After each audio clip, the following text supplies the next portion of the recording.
B, religion in the form of art. With the Greeks and the religion of ethical life and a free people, we have the sublation or transcendence of natural religion. Spirit will no longer know itself in natural forms or mixtures of natural and human forms, but only in the human shape, that of the self and self-consciousness, but not yet of an actual living individual self-consciousness. Greek religion, as Hegel says, is linked to mythology and the revolution of the gods, which happened when the Olympians, the race of Zeus, or spirit, overthrew the Titans, the race of the gods of nature, e.g. Helios, Oceanos, and Chronos. Again, here we have the transition from the artificer to the artist, who now begins to become aware of his self in his work of art. Previous art was only instinctive. Greek art is a creation of free spirit. A, the abstract work of art. Here, spirit will know itself in the shapes of sculpture, hymn, oracle, and cult. These artworks are abstract for Hegel because they fail to adequately represent the reality of individuals, human and divine. 1. Spirit first sees itself in an object of stone or bronze, in the statue of an idealized human form that is enclosed in a temple. The artist has produced an object with the shape of the self, in human, not animal form. Spirit sees itself as spirit, that is, as self-conscious. However, here, in this first immediate work of art, which is an inspired work, the self-conscious activity of the artist is separated from the work itself. Further, the statue of the god is without actual self-consciousness, hence is selfless and abstract. The artist knows he did not create a being like himself. In other words, the divinity is still one of nature. Thus, what is required is language or speech, the distinctively human element. 2.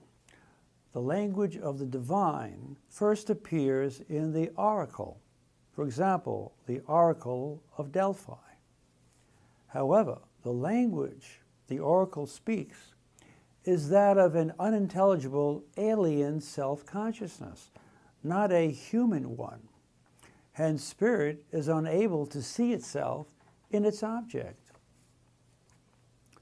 3. The next language of the divine is that of the hymn, which is a sacred song sung by the gods' worshippers, a song in their own human language, and one infused with divinity. Hence here, spirit, the worshippers, know they are one with the divine. 4.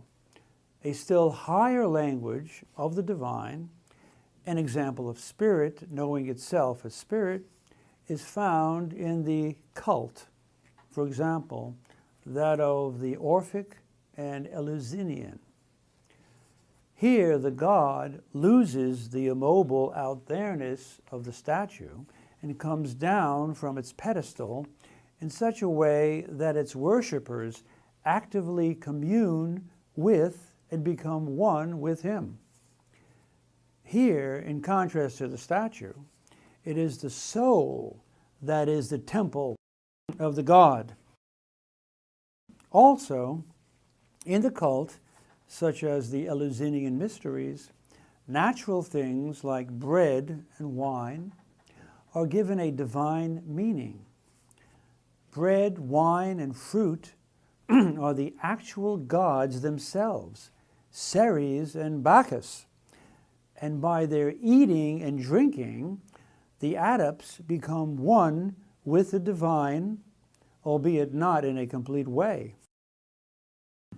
In Hegel's words, quote, "The concept of the cult is already contained and present in the stream of sacred song, the hymn.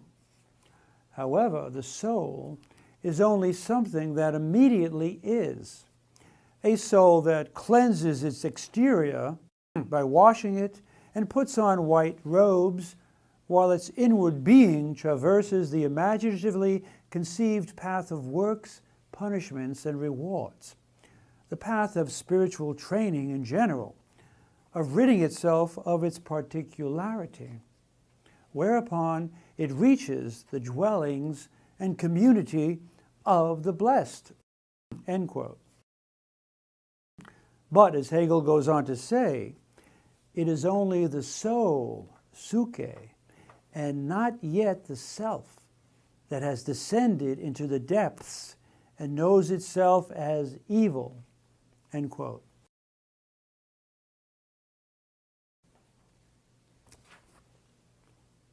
Cf., for example, the Psalms of David, quote, "Lord, create in me a pure heart," end quote, which Hegel quotes in the Philosophy of History, Sibri 322. The Greeks, as Hegel says, had not penetrated as deeply into the inner and the absolute as did the Hebrews and Jesus of Nazareth. For, quote, "The mystery of bread and wine had not yet become the mystery of flesh and blood," end quote. B, the living work of art. Spirit will next know itself in the shapes of Bacchic revelers and the Olympic athlete. In brief, in nature's food and drink in the mysteries, the earth spirit undergoes a metamorphosis into a feminine principle of nourishment and a masculine principle of self-conscious force. The former is the, quote, "undisciplined, tumultuous life" of Bacchic revelers, the fruit of the vine as a moving impulse which now roams about as a crowd of frenzied females, the untamed revelry of nature in self-conscious form, end quote. The latter is the work of a living self, a living work of art, quote, "the festival which man celebrates in his own honor, a festival in which man puts himself in the place of the statue as the shape that has been raised and fashioned for perfectly free movement.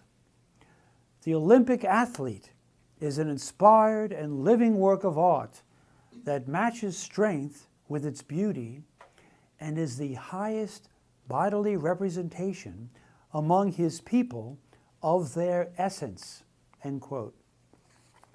Of course, what is missing is words or language, which compels us to advance to a more perfect field for the living work of art, namely the literary or C, the spiritual work of art.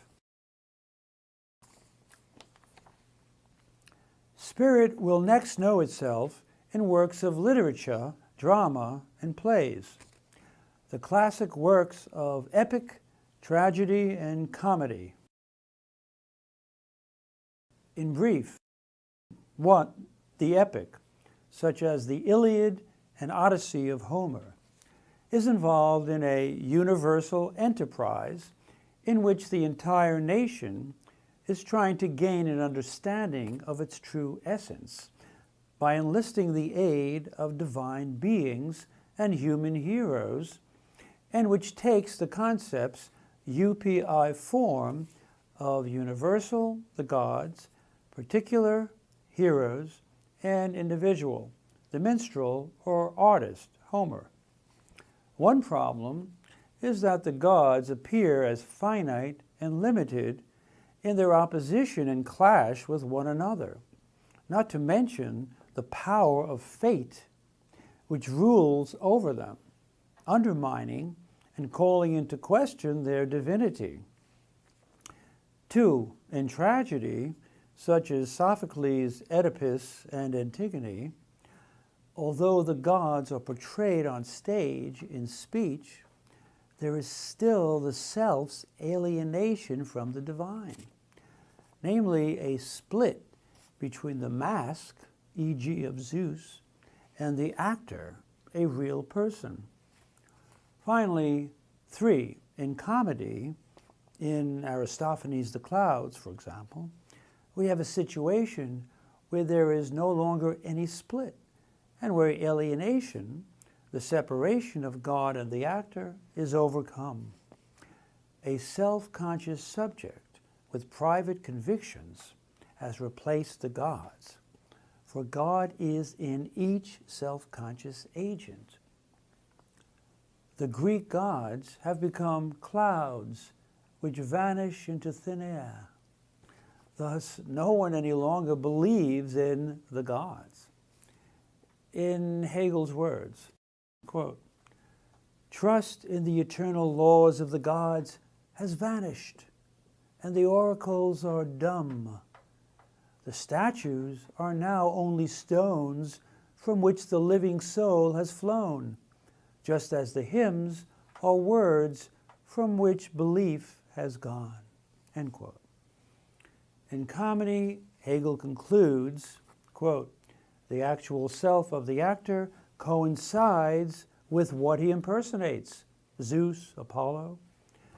This is the return of everything universal into the certainty of the human actor's self, which is this complete loss of fear and of essential being as regards all that is alien, namely the gods of Mount Olympus, who have become vanishing clouds.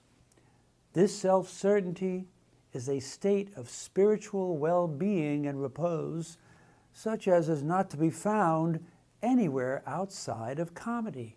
End quote.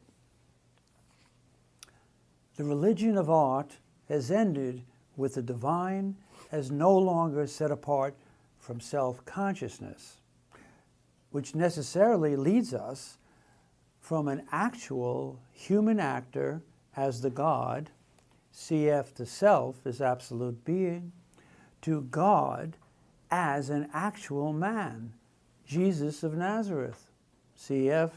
absolute being is the self, which leads us into C. revealed religion.